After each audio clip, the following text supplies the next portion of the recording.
I found out my best friend had been sleeping with my fiancé for months while I was planning our wedding. So I did something that shocked everyone. My name is Rachel, and I'm about to tell you how the best day of my life turned into the worst betrayal I could ever imagine. 3 weeks before what was supposed to be my dream wedding, I sat in my apartment surrounded by cream envelopes, each one carefully addressed in my own handwriting. "Are you sure about the seating arrangement?" Maya asked, holding up our chart. She'd been my best friend since college, and honestly, I don't know how I would have managed any of this without her. While other friends had drifted away after getting married or moving for work, Maya had always been there. "Put them near the back," I said, addressing another envelope to David's boss. "You know how loud they get after drinks." Maya laughed, that familiar sound that had gotten us through late-night study sessions and heartbreaks. "Remember when your cousin brought that karaoke machine to your birthday? Don't remind me." I sealed another envelope. "At least at the wedding, we'll have actual entertainment." The venue was perfect, a restored Victorian mansion with fairy tale gardens. David had initially wanted something modern, but after seeing my eyes light up during our first visit, he'd agreed immediately. That's what I loved about him. He always put my happiness first. "I still can't believe you're getting married before me," Maya said, genuine happiness in her voice. "Remember planning our dream weddings in our dorm? You wanted Hawaii. I wanted the full princess treatment. And you're getting it." I smiled, thinking about the dress hanging in my closet, layers of silk and lace that made me feel like royalty. Tomorrow was my final fitting, and Maya had promised to come. She'd been to every appointment, every cake tasting, every consultation. Sometimes I joked she was more invested than I was. "Hand me those stamps." As Maya passed them, I noticed her phone buzzing. The screen lit up with a text, but she quickly turned it face down. "Everything okay?" "Just work stuff," she said quickly, something off in her tone. "You know how demanding my boss can be." I nodded, though I couldn't shake the feeling she seemed more distracted lately. But we were all stressed with the wedding approaching. David had been working longer hours, claiming his company was going through a busy period. "I can't wait for this to be over," I admitted, sealing the last invitation. "Don't get wrong, I'm excited to marry David, but this planning is exhausting. It'll be worth it," Maya said softly. "You two are perfect together." Something in her voice, a wistfulness I'd never heard before. When I looked up, she was staring out the window with an expression I couldn't read. "Are you sure you're okay? You seem different lately." She turned back with a bright smile that didn't reach her eyes. "I'm fine, just tired. Planning a wedding is hard work, even for the maid of honor." That evening, after Maya left and I'd dropped off invitations, I decided to surprise David with dinner. He'd been working so much lately, and I thought a quiet evening together would be nice. I picked up his favorite Thai food and headed to his apartment. I was reaching for my key when I heard voices inside. David was talking to someone, his voice muffled through the door. I paused, key halfway to the lock, when I heard him say something that made my blood run cold.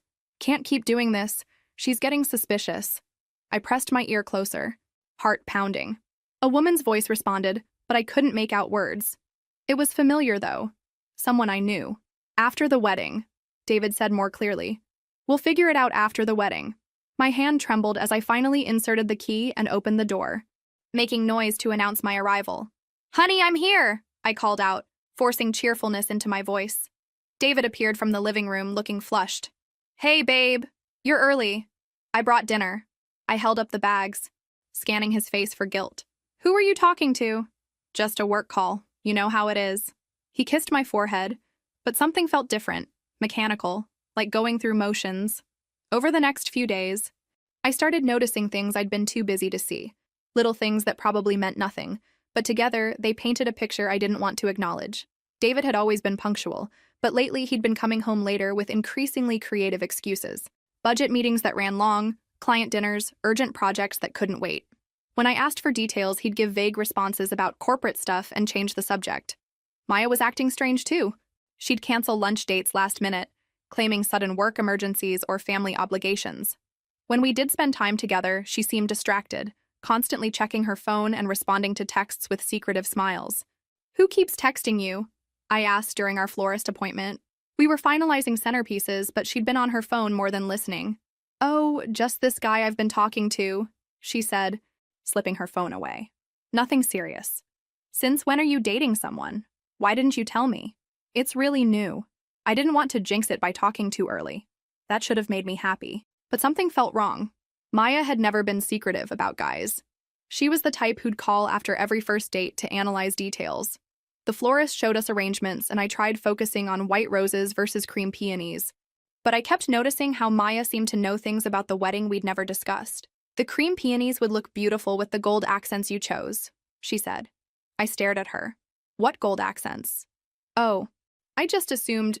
Didn't you and David decide on gold table settings? We talked about it, but I never told you that. We haven't made a final decision. She fumbled for words. Maybe David mentioned it when I ran into him at the coffee shop last week. You ran into David? You didn't tell me that.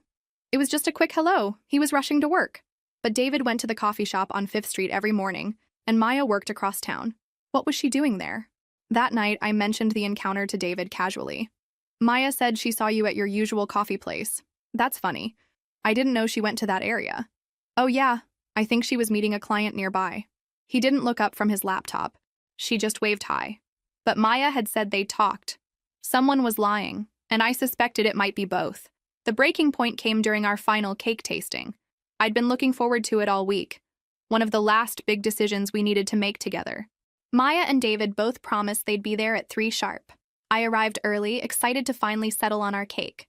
3 o'clock came and went, then 3:15. At 3:30, I called Maya. I'm so sorry, she said, traffic in the background. Something came up at work. I'm stuck in a meeting running way over. Can we reschedule? But David will be here any minute. We need to decide today. Just pick whatever you think is best. I trust your judgment completely. After hanging up, I felt deflated. This was supposed to be fun. Something we'd do together. I was sitting alone at a table covered with cake samples when my phone rang again. Babe, I'm so sorry, David said before I could speak. Emergency at work. The Peterson account is falling apart, and I need to handle it personally. Can we do the cake thing another day? You've got to be kidding me. I looked at the beautiful samples, each representing hours of the baker's time. Maya already canceled too. This is the 3rd time we've rescheduled. I know. I'll make it up to you, I promise. Just pick whatever you want. You have great taste. The baker gave me a sympathetic smile. Happens more often than you'd think, dear. Wedding planning can be stressful for everyone. I spent the next hour making decisions alone, trying different flavors and imagining their reactions. The chocolate ganache was rich. David would love it. The lemon cream was light, Maya's favorite kind of dessert. As I left with our final cake order, I realized I'd been making lots of decisions alone lately. David had missed our DJ meeting last week, claiming another work emergency. Maya had skipped my final dress fitting, saying she trusted everything would be perfect. But despite missing appointments, they both seemed to know details about decisions I'd made. David mentioned loving the song list before I'd told him what we'd chosen. Maya complimented my dress alterations before seeing them. It was like they were getting information about our wedding from some other source. The afternoon that changed everything started like any Tuesday. I'd taken a half day off work to handle last-minute wedding errands, picking up rings, confirming catering details, then stopping by David's apartment to surprise him with lunch from his favorite deli. I'd been feeling guilty about how paranoid I'd become. Every innocent interaction seemed suspicious. Every delayed text felt like evidence of conspiracy. Maybe David was right when he said I was just stressed about the wedding. Maybe I was seeing problems that didn't exist. So I decided to do something spontaneous and romantic. Like when we first started dating. I picked up Turkey Club sandwiches and his favorite cookies, planning to surprise him during his lunch break. He'd been working from home that day, needing to focus on a big presentation without office distractions. When I reached his building, I felt that familiar flutter of excitement that came with surprising someone you love. I took the elevator to the 4th floor, balancing lunch bags while fumbling for my key. But as I approached his door, I noticed it was slightly ajar. That was odd. David was obsessive about locking up, even when home.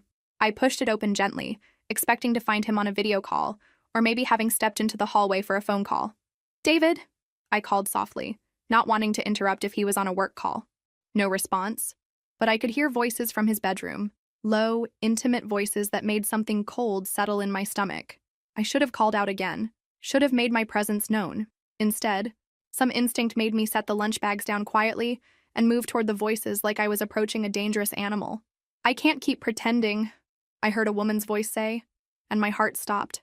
I knew that voice better than my own. Maya. I know, baby. I know.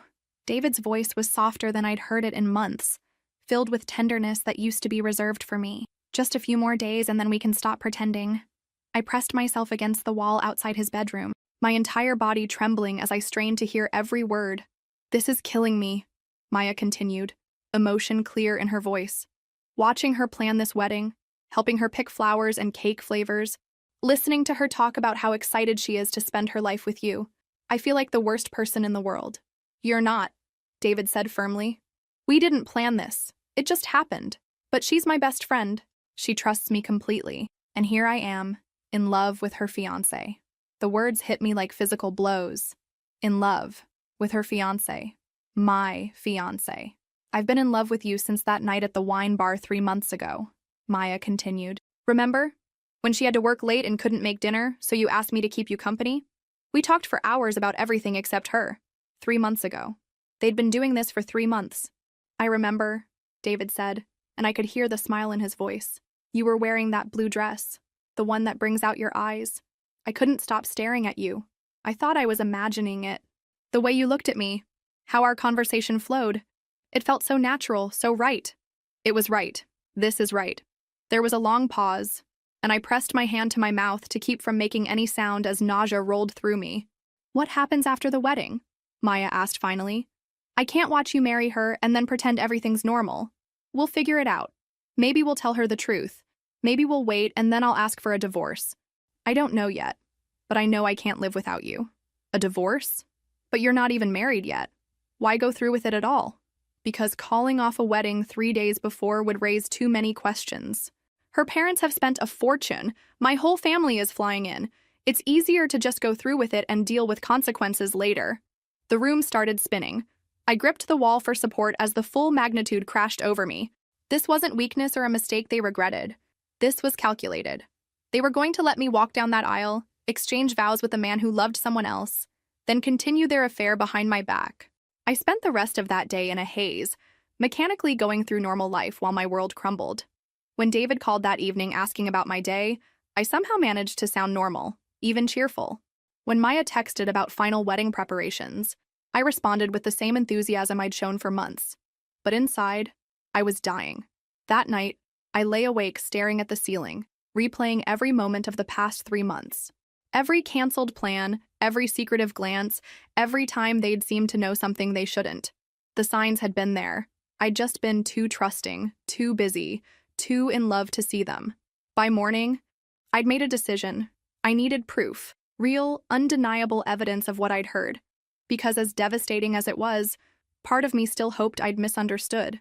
Maybe they were talking about someone else. Maybe it was some elaborate surprise. Maybe my stressed brain had twisted innocent words into something sinister. I called in sick to work and began the most important investigation of my life. First, I checked David's laptop while he showered. He'd always been careless about passwords, using our anniversary date for everything. His email revealed nothing obvious, but his browser history told a different story. Searches for romantic restaurants downtown, weekend getaways near the city, how to tell if you're in love with your best friend's boyfriend. That last search hit me like a punch.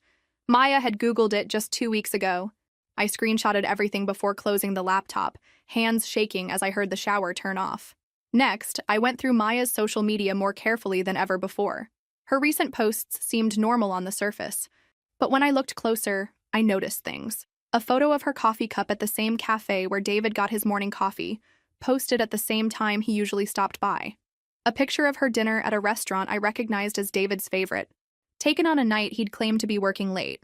I made a list of dates and times, cross-referencing them with David's excuses and absences. The pattern was unmistakable. The real breakthrough came when I remembered David's old phone. He'd upgraded 2 months ago, but kept the old one in his desk drawer for backup purposes.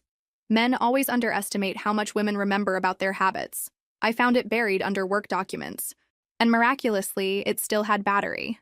Even better, he'd never properly cleared his text message history. What I found there destroyed any remaining hope of misunderstanding. Hundreds of messages between David and Maya, going back 3 months exactly. The early ones were innocent enough.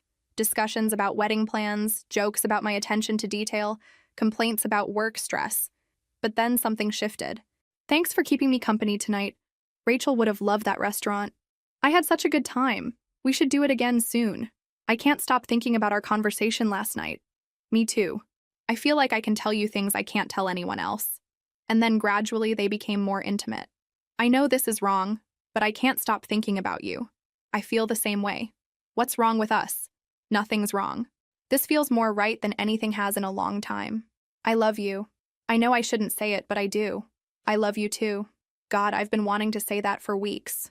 I scrolled through months of declarations of love, plans for secret meetings, discussions about guilt and how they couldn't help themselves. They talked about me too, which was almost worse. She asked about the gold table settings today. I almost forgot we hadn't discussed it with her. Be more careful. She's starting to notice things. Sometimes I feel like we're living in an alternate universe where she's planning a wedding that's never going to happen. Don't think about it that way. We'll figure out how to tell her after everything calms down. The messages continued right up until yesterday. While I was picking out wedding favors, they were texting about missing each other. While I was confirming photographer details, they were planning their next secret meeting. I took photos of everything, tears blurring the screen as I documented the complete destruction of my life. 2 years with David, 8 years of friendship with Maya, all built on lies. That night, something fundamental shifted inside me. The devastation was still there, raw and overwhelming, but it was joined by something else. A cold, calculating fury I'd never felt before. I'd spent my entire life being the understanding one, the accommodating one, the one who kept peace and avoided confrontation. When David wanted to postpone our first vacation because of work, I'd smiled and said we could go another time. When Maya forgot my birthday because of family drama, I'd told her it didn't matter. I'd been so busy being the perfect girlfriend and friend that I'd forgotten I had the right to expect better. Well, no more. I spent hours researching, planning, thinking through every possible angle. If David and Maya wanted to use my wedding as cover for their deception, then my wedding would be exactly where I'd expose them. They wanted to avoid embarrassment? I'd give them embarrassment they'd never recover from. But it had to be perfect. It had to be undeniable. And it had to hurt them as much as they'd hurt me. I started by making a timeline of their affair, cross-referencing text messages with David's work excuses and Maya's mysterious cancellations. The pattern was even more damning when laid out chronologically. They'd been meeting at least twice a week for 2 months, always when they told me they were busy with other things. The restaurant where Maya posted that dinner photo, David had claimed to be working late that exact night. The weekend Maya said she was visiting her sick aunt, David had told me he was at a work retreat. Their lies were so elaborate and coordinated that it must have taken real effort to keep stories straight. Next, I gathered the most damaging evidence, screenshots of their love confessions, photos of them together that Maya had clearly tried to keep private, location data showing them at the same places at the same times. I compiled it all into a comprehensive file that told the complete story of their 3-month affair. Then I started thinking about logistics. The wedding ceremony was scheduled for 4 o'clock Saturday afternoon. Maya would be standing right next to me as my maid of honor. David would be at the altar, waiting to promise his life to me while knowing he'd already given his heart to someone else. Perfect. I spent the next day acting completely normal. When David stopped by to discuss last-minute details, I was the picture of a glowing bride-to-be. When Maya called to confirm our spa appointment for Friday morning, I gushed about how excited I was to finally relax before the big day. They had no idea that I was systematically planning their complete and utter destruction. The breakthrough came when I remembered something my cousin who worked in tech had told me about creating shareable photo albums for events. You could upload a collection of photos and send a private link to specific people, and they'd receive a notification to view them. It was perfect for sharing wedding photos with family after the ceremony. Except I wasn't planning to share wedding photos.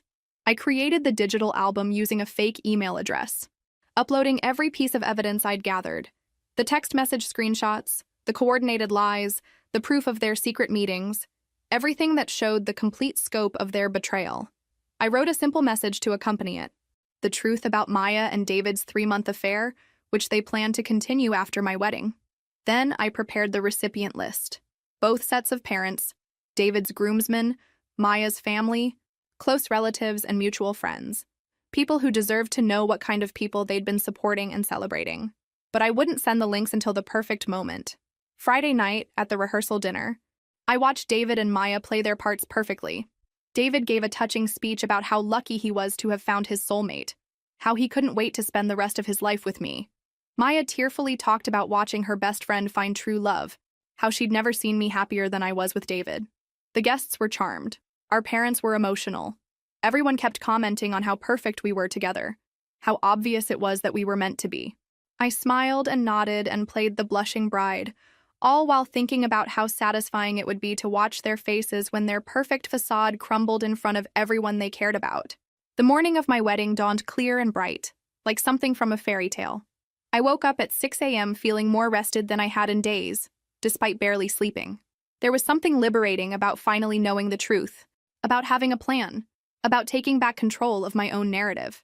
Maya arrived at my apartment at 8 sharp with coffee and croissants, just like we'd planned. She looked beautiful, hair perfectly styled, makeup flawless, wearing the lavender dress we'd chosen together months ago.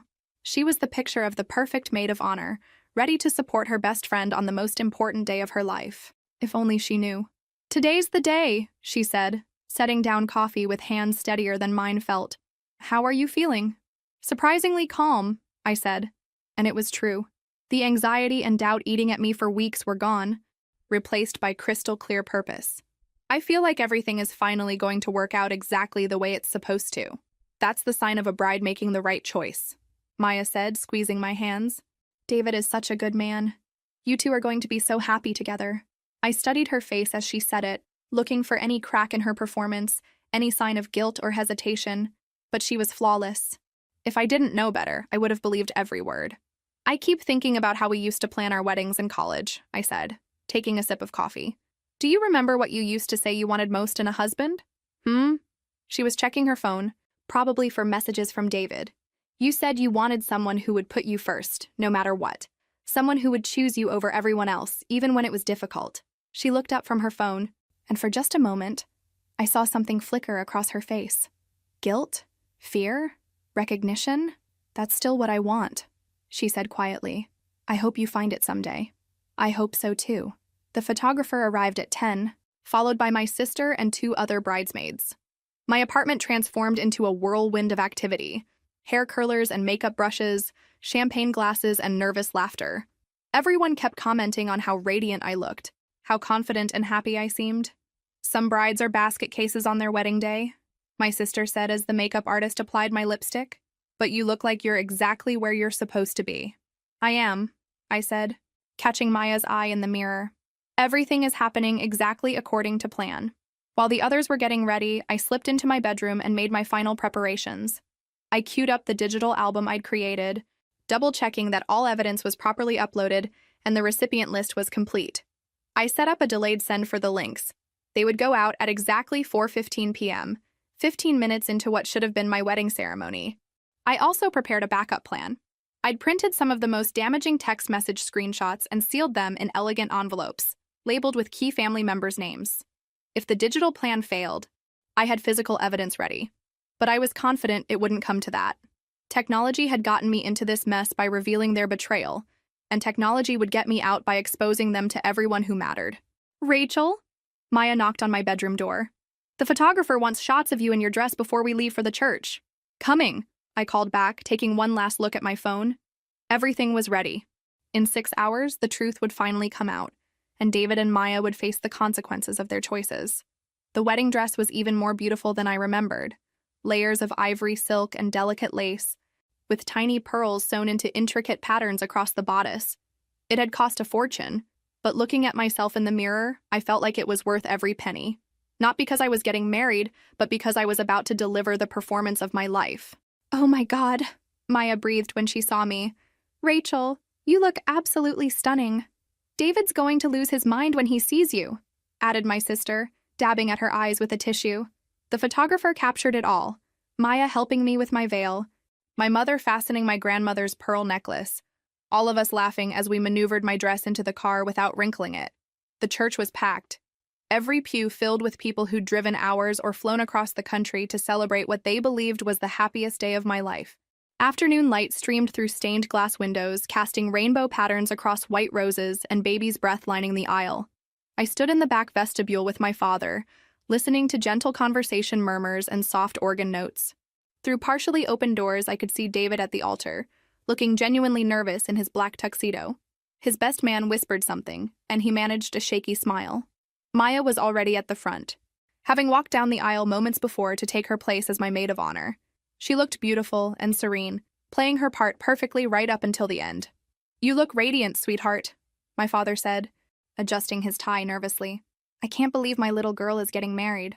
Thanks, Dad. I squeezed his arm, genuinely touched by the emotion in his voice. He didn't deserve what was about to happen, but there was no way to protect him from the fallout. I love you. I love you too. David's a lucky man. The music changed, signaling time for my entrance. The congregation rose to their feet, and I could feel their collective anticipation like a physical force. 150 people turning toward the back, waiting to see the bride in all her glory. I took a deep breath and nodded to the wedding coordinator. The doors opened fully, and suddenly I was walking down the aisle on my father's arm, moving slowly and gracefully, just like we'd practiced at rehearsal. The church was even more beautiful than I'd imagined. Every detail was perfect. The flowers, the lighting, the music, the faces of people I loved gazing at me with joy and approval. My mother was crying happy tears in the front row. David's grandmother was smiling and nodding. My college roommate was taking pictures with her phone. This should have been the moment I'd dreamed about since I was a little girl. Instead, it felt like I was walking toward my own execution, or rather, toward David and Maya's. When I reached the altar, my father kissed my cheek and placed my hand in David's, the gesture that was supposed to symbolize him entrusting me to the care of the man I loved. If only he knew he was handing me over to someone who'd been lying to me for months. "You look incredible," David whispered, and for a moment, he seemed to forget he was in love with someone else. There was genuine admiration in his eyes, which somehow made everything worse. I smiled at him, the same loving smile I'd been giving him for 2 years. "Thank you." Maya stepped closer, adjusting my train and whispering, "Everything's perfect. You're going to remember this moment forever." She was right about that, just not in the way she meant. The minister began the ceremony with traditional words about love and commitment, about the sacred bond between husband and wife. The irony was almost unbearable. Here we were, surrounded by people celebrating love and fidelity, while the groom and maid of honor were secretly planning to betray everything those words represented. "Marriage is not to be entered into lightly," the minister continued, "but reverently, discreetly, advisedly, and in the fear of God." I glanced at David, wondering if he felt any shame about what he was doing, but he was looking straight ahead, focused on getting through the ceremony, without revealing anything. When it came time for vows, the minister turned to David first. "David, do you take Rachel to be your lawfully wedded wife? To have and to hold, in sickness and in health, for richer or poorer, for better or worse, forsaking all others. Till death do you part?" "I do," David said clearly, his voice carrying across the silent church. The lie was so smooth, so convincing, that I almost admired his acting ability. He was promising to forsake all others while planning to continue his relationship with the woman standing 3 feet away. Then it was my turn. The minister smiled at me kindly, completely unaware he was about to witness something unprecedented in his 30 years of performing ceremonies. "Rachel, do you take David to be your lawfully wedded husband? To have and to hold, in sickness and in health, for richer or poorer, for better or worse, forsaking all others, till death do you part." I looked out at the congregation, all those expectant faces, all those people who loved me and wanted me to be happy. Then I looked at David, whose expression was starting to show confusion at my hesitation. Finally, I glanced at Maya, who was watching me with growing concern. "Actually," I said, my voice clear and carrying easily through the church's excellent acoustics, "I have something I need to say first." A confused murmur rippled through the congregation. The minister looked puzzled. David's face went pale.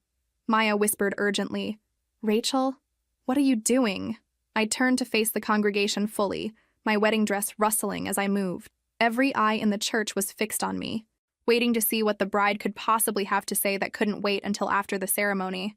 "I want to talk about love," I began, my voice steady and strong. "Real love. The kind that's honest and faithful and true. The kind that doesn't sneak around behind closed doors or lie to the people who trust you most."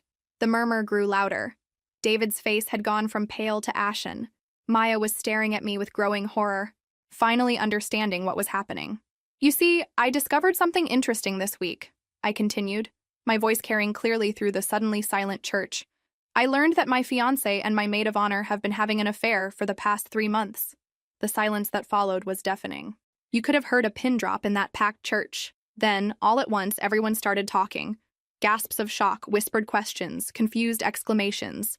"Rachel, what are you doing?" David hissed, grabbing my arm. I pulled away from him and continued speaking to the congregation. "They've been meeting in secret, telling me elaborate lies about work meetings and family emergencies. all so they could be together. They planned to go through with this wedding and continue their affair afterward. That's not, Maya started, but I cut her off. Oh, but it is true. And I have proof. I reached into my bouquet, where I'd hidden my phone, and held it up. At exactly 4:15, which should be right about now, many of you are receiving links to a digital photo album. But instead of wedding pictures, you're going to see screenshots of their text messages, photos of them together, and a complete timeline of their 3-month affair. Phones started buzzing throughout the church as the delayed messages arrived. I watched as people checked their notifications, opened the links, and saw the evidence I'd compiled. The gasps grew louder, and several people stood up to get a better look at their screens. "Oh my God," someone whispered loudly enough for everyone to hear. "It's all here. The messages, the photos, everything." David's mother stood up from her seat in the front row, her face a mask of fury and humiliation. "David Michael Thompson, how could you do this?" Maya's father was scrolling through his phone with an expression of pure disgust. "Maya Elizabeth, is this true?" "I can explain," Maya started, but her voice was drowned out by the growing chaos. People were standing up, showing their phones to neighbors, pointing at David and Maya with expressions ranging from shock to outrage. The wedding coordinator looked like she was having a panic attack. The photographer was still taking pictures, probably out of professional instinct. "This is insane," David said, his voice cracking. "Rachel, we need to talk about this privately." "Privately?" I laughed, and it came out sharper than intended. "You mean the way you and Maya have been talking privately for 3 months? The way you privately decided to use my wedding as cover for your affair?" "No, David. I'm done with private conversations." I turned back to the congregation, many still staring at their phones in disbelief. "I want everyone here to understand what happened.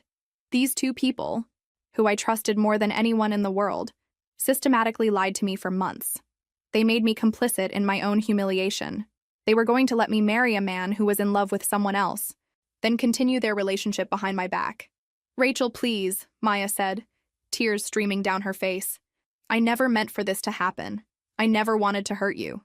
"But you did hurt me," I said, looking directly at her.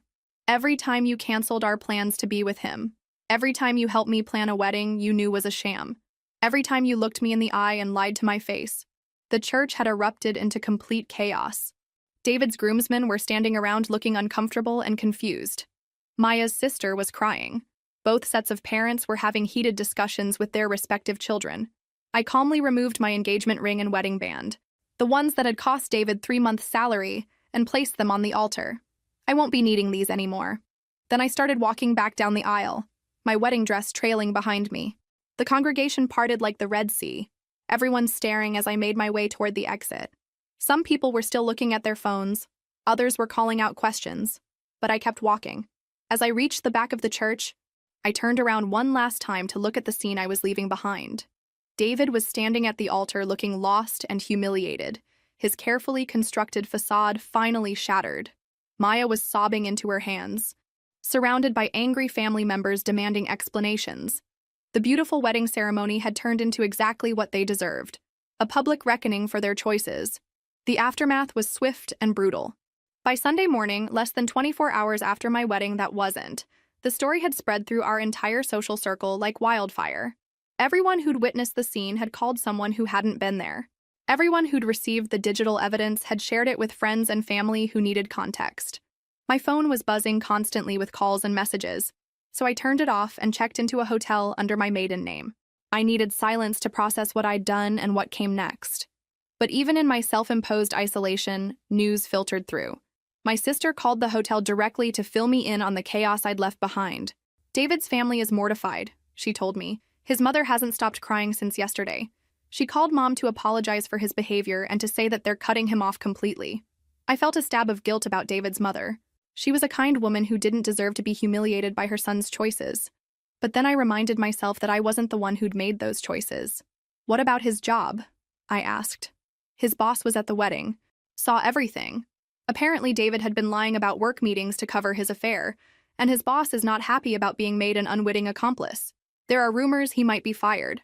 David's company had a strict policy about integrity and honesty, especially for someone in his position handling client accounts.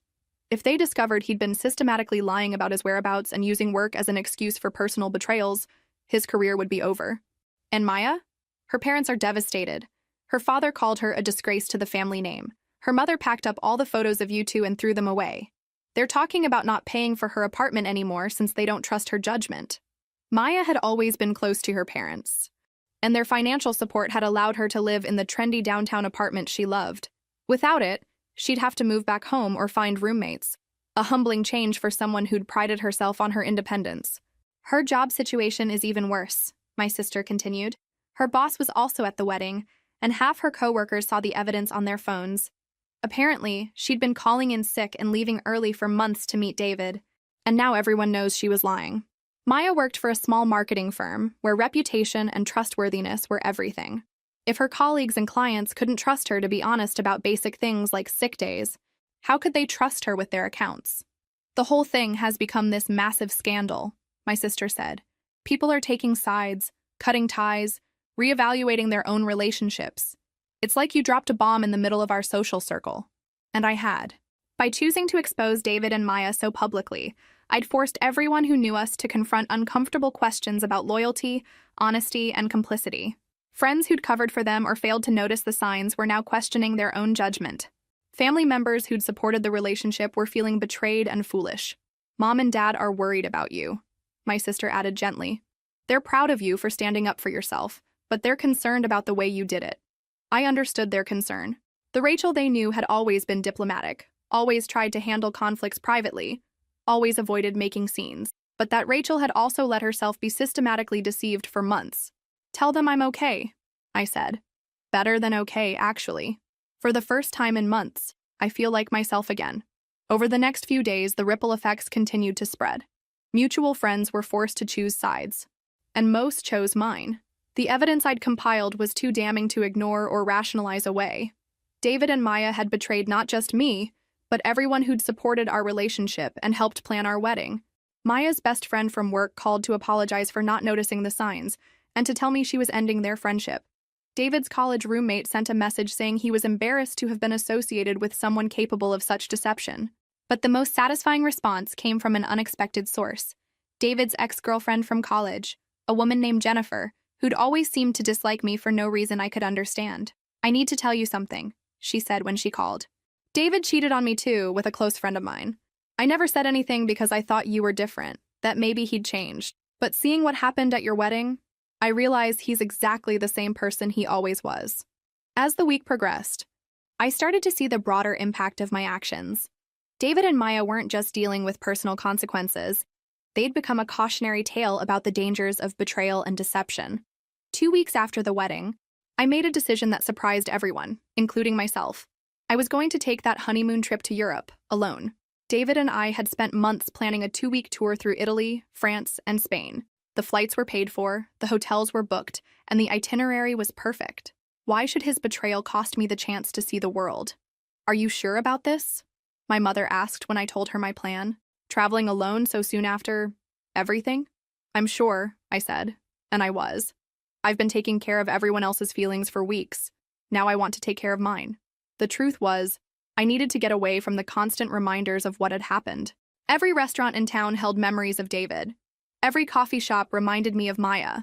I needed distance, perspective, and the chance to remember who I was outside of those relationships. I started a travel blog the day before I left, deciding to document my journey of self-discovery. I called it Finding Me, a Solo Adventure After Betrayal.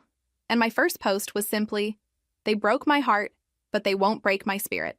Off to rediscover the world and myself." The response was immediate and overwhelming. Within hours, I had hundreds of comments from women sharing their own stories of betrayal and survival. Messages poured in from strangers who'd heard about my wedding day confrontation and wanted to express their support. "You're my hero," wrote one woman. "I caught my husband cheating with my sister, but I was too scared to say anything. Watching you stand up for yourself gives me hope that I can find that courage too." Another message read, "I've been in a toxic relationship for 3 years, making excuses for his behavior and believing his lies. Your story made me realize I deserve better. I realized I'd accidentally become a symbol of something bigger than my own situation." Women who'd been betrayed, gaslit, or taken for granted were seeing my story as proof that they didn't have to accept treatment they didn't deserve. The trip itself was transformative in ways I hadn't expected. In Rome, I spent hours wandering through ancient ruins, marveling at civilizations that had risen and fallen long before my problems existed. In the Colosseum, I thought about gladiators who'd faced life-or-death struggles that put my relationship drama into perspective. In Florence, I took an art class and discovered I had a talent for watercolor painting that I'd never explored. For years, I'd been so focused on David's interests and Maya's social calendar that I'd forgotten to pursue my own passions. "You have a natural eye for color and composition," the instructor told me after my first lesson. "Have you ever considered taking this more seriously?" I hadn't, but suddenly the idea seemed appealing. I spent the rest of my time in Florence painting everything that caught my eye. Street musicians, market vendors, the view from my hotel window. Each painting felt like a small act of reclaiming myself. In Paris, I sat in cafes for hours, people watching and writing in the journal I'd started keeping. I wrote about the relief of making decisions without consulting anyone else, about the joy of eating whatever I wanted without worrying if David would approve, about the freedom of following my own schedule without accommodating Maya's plans. "Today, I realized I haven't felt guilty about anything in 3 days," I wrote. "I haven't apologized for taking up space, haven't worried about being too demanding or too emotional. I'm just existing as myself, and it feels revolutionary." The blog posts I wrote from the road struck a chord with readers around the world. I shared photos of my terrible first attempts at watercolor, stories about getting lost in foreign cities and finding unexpected adventures, reflections on learning to enjoy my own company. Self-discovery isn't just about finding new hobbies or visiting new places, I wrote from a cafe in Barcelona. It's about remembering that you're a complete person on your own, not half of a couple waiting to be completed by someone else. The comments and messages continued to pour in. Women started sharing their own solo travel photos, their own stories of leaving toxic relationships, their own journeys towards self-respect and independence. Without meaning to, I'd created a community of people supporting each other through difficult transitions. But the most meaningful moment came during my last night in Spain. I was sitting on a beach in Barcelona, watching the sunset and reflecting on how much I'd changed in just 2 weeks, when my phone rang. 6 months after my European trip, both David and Maya finally reached out, though for very different reasons. David's message came first, through email since I'd blocked his number. The subject line read, "Please read this. I need to explain." I almost deleted it without opening it. But something made me curious about what he could possibly have to say after all this time. The email was long and rambling, full of justifications and self-pity. He'd lost his job just as my sister had predicted. His family had cut him off financially and emotionally. He was living in a studio apartment on the other side of town, working at a car dealership for a fraction of his previous salary. "I know I hurt you," he wrote, "but I never meant for things to go as far as they did. Maya and it was just physical at first. I thought I could control it, keep it separate from what we had. But then I fell in love with her, and I didn't know how to handle it." He went on to explain that Maya had ended their relationship immediately after the wedding, unable to handle the guilt and social fallout. He'd been trying to win her back ever since, but she'd made it clear she wanted nothing to do with him. "I realize now that what we had was real," he continued. "You were the best thing in my life, and I threw it away for something that was never going to last. I'm not asking for another chance. I know I don't deserve one, but I need you to know that I'm sorry, and that losing you was the biggest mistake I'll ever make." The email ended with a request to meet in person so he could apologize face to face. "I need closure," he wrote, "and maybe you do too." I stared at the email for a long time, trying to figure out how I felt about it. A year ago, this kind of message might have broken my heart all over again. But now, after months of therapy and personal growth, I felt something I hadn't expected. Pity. David hadn't learned anything from what had happened. He was still making excuses, still treating me like a fallback option, still thinking about what he needed rather than what he'd put me through. The fact that he'd only reached out after Maya rejected him told me everything I needed to know about his motivations. Maya's approach was different. She called my sister and asked her to pass along a message. She wanted to meet for coffee, not to ask for forgiveness, but to take responsibility for what she'd done. When we finally sat across from each other at a quiet cafe downtown, I was struck by how different she looked. The confident, polished woman I'd known for 8 years seemed smaller somehow, more fragile. She'd lost weight, and there were dark circles under her eyes that makeup couldn't fully hide. "I don't expect you to forgive me," she said without preamble. "I don't even expect you to listen to what I have to say, but I needed to try." Unlike David's rambling email, Maya's apology was direct and honest. She didn't make excuses or try to minimize what she'd done. She didn't blame David or claim she'd been manipulated. She took full responsibility for her choices. "I betrayed you in the worst possible way," she said, her voice barely above a whisper. "I helped you plan a wedding I knew was a lie. I watched you struggle with doubts and convinced you to ignore them because it served my purposes. I stole 3 months of your life by letting you believe in something that wasn't real." She told me about the guilt that had been eating at her since the affair began, how she'd tried to end it multiple times but couldn't resist the intoxication of forbidden love, how she'd convinced herself that what I didn't know wouldn't hurt me, that she could have both the affair and our friendship. "The worst part," she said, tears streaming down her face, "is that I genuinely loved you. You were my best friend, and I chose to destroy that for a man who dropped me the second things got complicated." She was right about that last part. According to my sister's sources, David had indeed abandoned Maya as soon as their relationship became public and costly. When she needed support dealing with the social fallout, he'd made it clear that their affair had been about excitement and secrecy, not about building a real relationship under pressure. "I lost everything," Maya continued. "My job, my apartment, my relationship with my parents, most of my friends. But I deserve to lose it all. What I can't stand is knowing that I hurt you in the process." She slid an envelope across the table. "I wrote you a letter every week for the past 6 months, trying to find the right words to express how sorry I am. I never sent them, but I brought them all here. You don't have to read them, but I wanted you to know how much time I've spent thinking about what I did to you." 2 years after the wedding that never was, I stood in front of another church, this time as a speaker, not a bride. The Women's Empowerment Conference had drawn over 300 attendees, and I was the keynote speaker, sharing my story of betrayal and recovery with women from across the country. 2 years ago, I began, looking out at the sea of faces. I thought my life was over when I discovered my fiancé and best friend were having an affair. I thought their betrayal defined me, that I'd never trust again, never love again, never be whole again. I was wrong about all of that. The audience was completely silent, hanging on every word. In the front row, I spotted a young woman who looked exactly like I had 2 years ago, devastated, hollow-eyed, wearing the expression of someone whose world had just collapsed. "The worst betrayal of my life became the catalyst for the best version of myself," I continued. "Not because betrayal is good, it's not, but because it forced me to stop settling for less than I deserved and start building a life that reflected my actual worth." After my speech, the young woman from the front row approached me. Her name was Jessica, and her story was heartbreakingly familiar. A fiancé who'd been cheating with her roommate, a wedding planned for next month, a discovery that had shattered everything she thought she knew about love. "I don't know how to do what you did," she said through tears. "I don't know how to be that strong." "You don't have to expose them publicly like I did," I told her. "That was my choice for my situation. But you do have to choose yourself. You have to decide that your dignity and self-respect matter more than avoiding uncomfortable conversations or disappointing people who enabled their behavior." My personal life had flourished too, in ways I never could have imagined. 6 months ago, I'd met Marcus at a coffee shop in Portland while I was there for a speaking engagement.